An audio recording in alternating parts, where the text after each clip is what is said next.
ராதா எல்லாத்துக்கும் sorry sir, எல்லாத்துக்கும் இல்லம்மா ஹவுஸ்மேட்ஸ் பெருசா பூம் பண்ண அவுட் கைஸ்.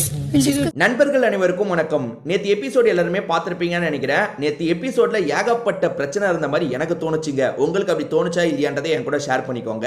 அது என்னன்னா, நேற்று எபிசோட்ல விஜய் சேதுபதி வியானாவை மடக்கி ஏகப்பட்ட கேள்வி கேட்டிருப்பாரு. எதுக்கு கேள்வி கேட்டிருப்பாரு? நீ எப்படிமா விக்ரம் அப்படி சொல்லுவேன்ற மாதிரி தான் கேள்வி கேட்டிருப்பாரு. ப்ரோமோ ஒன்னை பார்க்கும் போதே எனக்கு தெரிஞ்சிருச்சுங்க, இன்னைக்கு வியானாக்கு பயங்கர பிரச்சனை இருக்கு, ஏகப்பட்ட கேள்வி இருக்குன்றது எனக்கு தெரிஞ்சிருச்சு. என்னன்னு பாத்தீங்கன்னா, வியானா வரும்போது விக்ரம் சாண்ட்ராவை செம்ம அட்டாக் பண்ணாங்க. கிடைக்கிற கேப் எல்லாத்தையும் ரெண்டு பேரையும் போட்டு பொலன்னு பொழந்தாங்க. எனக்கு அப்பயே தெரியும், ஆஹா விக்ரம் மேல கைய வச்சிருக்காங்க, சாண்ட்ரா மேல கைய வச்சிருக்காங்க, விஜய் சேதுபதி சும்மா இருக்க மாட்டாரே அப்படின்னு நினைச்சேன். அதுக்குள்ள நான் என்ன நினைச்சேன்னா, வியானா வந்து ஒரு 2 நாள் இருப்பாங்க, போயிடுவாங்க. ஹவுஸ்மேட்ஸ் எல்லாருமே வருவாங்க போவாங்கன்னு இருந்தேன். அதனால 2 நாள்ல போயிடுவாங்க, இவங்களுக்கு பிரச்சனை வராதுன்னு நினைச்சேன். அந்த தைரியத்துல தான் இவங்களும் பேசியிருக்க வாய்ப்பு இருக்கு. ஆனா வீக்கெண்ட் வரைக்கும் இவங்க இருக்காங்களா? அதனால விஜய் சேதுபதி இவங்க கிட்ட ஏகப்பட்ட கேள்வி கேட்கிறாரு. ஸோ நான் விஜய் சேதுபதி வந்து பண்ணது தப்புன்னா சொல்ல மாட்டாங்க. அவர் ஒரு வியூ எடுத்திருக்காரு பாத்தீங்களா, இந்த இஷ்யூவை பொறுத்த வரைக்கும் அவர் ஒரு வியூ எடுத்திருக்காருல, அதுல எனக்கு சுத்தமா உடன்பாடு கிடையாது. ஏன்னா வியானா பண்ணது சரின்றது தான் என்னோட ஸ்டாண்டு. அப்படியே வியானா பண்ணது தப்பா இருந்தாலும் விக்ரம் கேட்டிருக்கணும். அவன் என்ன குழந்தையா? அவன் என்ன குழந்தையா? எவ்வளவு கேவலமான விஷயத்தெல்லாம் பண்ணியிருக்கான். இது கேட்க முடியாதா? விக்ரம் இல்ல, நீங்க உண்மையிலேயே வக்ரம்னு வியானா சொல்லும் போது எப்படிமா அப்படி சொல்லுவ? நான் ஏமா வக்ரம், நான் எந்த இடத்துலமா தப்பு பண்ணேன் அப்படின்னு அவன் கேட்டிருக்கணும். அவனுக்கு வாய் இருக்குல்ல. விஜய் சேதுபதி எதுக்கு அவனுக்காக கேட்கிறாரு? நீங்க எதுக்கு சார் விஜய் சேதுபதி சார் எதுக்காக சாண்ட்ராக்கு கேட்குறீங்க? எதுக்காக விக்ரம்க்கு கேட்குறீங்க? அவங்களுக்கு வாய் இருக்கு சார், அவங்க கேட்டுப்பாங்க சார். அவங்களுக்கு, அதாவது வியானா திட்டினது விக்ரம தானே, அவன் லாக் பண்ணி கேட்கட்டும். வியானா நீ எப்படி அப்படி சொல்லுவ? நீ வெளியே டிவியில பார்த்துட்டு வந்துட்டனா எதை பார்த்து என்ன வக்ரம்னு சொல்லுவ? சொல்லு. வக்ரம் தான் உங்களை கூப்பிடணும். நீங்க முதல கண்ணீர் வடிக்கிறீங்கன்னு சொன்னாங்கல்ல, அப்பயே இவன் கேட்கணும், நான் முதல கண்ணீர் வடிச்சேனா, எங்க வடிச்சேன் அப்படின்னு. ஏன் கேட்க முடியாதுன்னா, அவன் அதை பண்ணான், விக்ரம் அதை பண்ணா, அதனால கேட்க முடியாது. ஸோ விக்ரம் கேட்க முடியாம அமைதியா உட்காந்துட்டு இருந்தால. ஆனா விஜய் சேதுபதி வந்து கேட்பாரு, நீங்க எப்படிமா விக்ரம் அப்படி சொல்லுவீங்க? விக்ரம் யாருமே கேட்கலன்னு எப்படிமா சொல்லுவீங்க?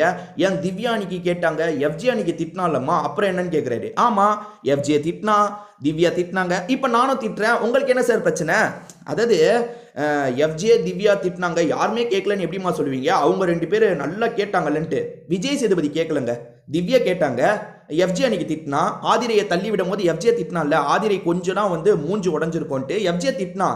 விஜய் சேதுபதி வந்து அந்த இதுல நீங்க இவ்வளோ ஆக்ரோஷமா கேம் விளையாடுறீங்க சார், கொஞ்சம் மிஸ் ஆயிருந்ததுன்னா பல்லு கீழெல்லாம் போயிருக்கோம் சார், ஏன் சார் இப்படி பண்ணீங்கன்னு விக்ரம வந்து விஜய் சேதுபதி கேட்டாரா? விக்ரமன் நீங்க கேட்கலையே சார். திவ்யா கேட்டாங்க, எஃப்ஜே கேட்டான், ஆனா நீங்க கேட்கலையே. சரி, இதை தாண்டி வியானா கேட்கலாம்ல, வியானாக்கு அந்த உரிமை இருக்குல்ல. இந்த ஒரு வாட்டி வெளியே போயிட்டு உள்ள வந்தா யாரையும் கேள்வி கேட்க கூடாது அப்படின்னு ஏதாவது இருக்கா என்ன? புரியலங்க எனக்கு. விக்ரம்க்கு அவ்வளோ உட்காந்து சப்போர்ட் பண்ணிட்டு இருக்காருங்க. வியானா எனக்கு பிடிச்சது என்ன தெரியுமா? எல்லாம் முடிஞ்சதுக்கு அப்புறம் வியானாக்கு வீட்டில் இருக்க எல்லாருமே ஆறுதல் சொல்றதுக்காக வந்தாங்க. அப்ப வியானா ஒரு வார்த்தை சொன்னாங்க, கைஸ் நான் இப்பயும் என்னோட ஸ்டாண்ட்ல தெளிவா இருக்கேன், ப்ளீஸ் என்னை வந்து ஆறுதல் படுத்துற மாதிரிலாம் பக்கத்துல வராதீங்க, நான் இப்பயும் நான் சொல்ற ஸ்டாண்ட்ல கரெக்டா இருக்கேன்ட்டு. உண்மை அதுதான். ஏன்னா விஜய் சேதுபதியா புரிஞ்சுக்கணும் சிலதை, அதை இவங்க வாயிலிருந்து வர வைக்கணும்னு நினைக்கிறாரு. அதாவது ஒரு பொண்ணு வந்து சில விஷயங்களை சொல்ல முடியாதுங்க, எந்த விஷயத்த சொல்ல முடியாதுன்னு சொல்றேன். இந்த விக்ரம் இருக்கான் பாத்தீங்களா, ஏன் வக்ரம்னு இந்த வியானா மீன் பண்ணானா, இவன் தான் வந்து நீ எஃப்ஜே கூட போய் லவ் பண்ணு அப்படின்னு சொல்லுவான். சரி, அவன் சொன்னானா உனக்கு எங்கம்மா போச்சு அறிவுன்னா, அந்த பொண்ணு ஏத்துக்குது, ஆமா நான் முட்டாள்தனம் பண்ணிட்டேன், நான் வந்து என் கேமை நானே நாசப்படுத்திட்டேன் அப்படின்னு அந்த பொண்ணு தான் புரிஞ்சுக்குதுல்ல. ஆனா அதை தூண்டி விட்டது நீ, அதை வந்து எஃப்ஜேவை லவ் பண்ணுன்னு தூண்டி விட்டது நீ. நான் லவ் பண்ணிட்டு இருக்கும் போது அதை அசிங்கப்படுத்தினது நீன்னு சொல்லுது அந்த பொண்ணு. இது வந்து விக்ரம்க்கு தெரியும், அந்த பொண்ணு எதை மீன் பண்ணுது, எதனால நம்மளை அட்டாக் பண்ணுது. நம்ம வந்து சுபிக்ஷா கிட்ட மட்டும் சிலதை பேசணுமே, அதெல்லாம் இவ வெளியே போய் பார்த்துருக்கா, அதனால தான் நம்மளை அட்டாக் பண்றான்றது விக்ரம்க்கு நல்லா தெரியுது. அதனால தான் அவன் மூடிட்டு இருக்கான். அதே மாதிரி சாண்ட்ரா எதனால வந்து சண்டை போடாம இருக்காங்க? ஏன்னா நம்ம டிராமா பண்றதை இவ கண்டுபிடிச்சிட்டா, அதை எக்ஸ்போஸ் பண்ணிட்டு இருக்கா, நம்ம பேச இன்னும் டிராமாவை எக்ஸ்போஸ் பண்ணுவா, அதனால மூடிட்டு இருக்கலான்னு அவங்க 2 பேர் மூடிட்டு இருக்காங்க. அவங்களுக்காக விஜய் சேதுபதி வந்து முட்டு கொடுத்துட்டு இருக்காரு. இது என்னால ஏத்துக்கவே முடியல. போற போக்குல விஜய் சேதுபதி இருக்காருல்ல, அவர் பண்ண தப்புக்கு சாரி கேட்டுட்டாருங்க. என்னங்க பண்ண முடியும்னு கேக்குறாரு. இந்த பொண்ணு அப்பயும் மடக்குச்சு, சார் சாரி கேட்டுட்டா எல்லாம் சரியா போயிடுமான்ட்டு. ஏன் சின்ன விஷயத்தை எடுத்துக்கோங்க. கமருதீன் பார்வதி ஒரு விஷயத்த பண்ணாங்கல்ல, எபிசோடு வரும்போது, அதாவது விஜய் சேதுபதி எபிசோடு வரும்போது சாரி தான் கேட்டாங்க. நாங்க பண்ணது தப்பு தான், சாரின்ற மாதிரி தான் கேட்டாங்க. விட்டுருக்கலாம்ல. ஐயோ சாரி கேட்டுட்டாங்கப்பா, சாரி கேட்டா எல்லா தப்பும் போயிடும்பா, விட்டுலாம்ல. ரெட் கார்டு கொடுத்து வெளியே அனுப்புனீங்கல்ல, சாரி எப்படி கேட்டா சரியாயிடுமா? இப்ப வந்து ஆதிரைக்கு அன்னைக்கு பல்லுகிலாம் உடஞ்சிருச்சு. அப்ப அந்த விஷயம் என்ன எப்படியா போகும்?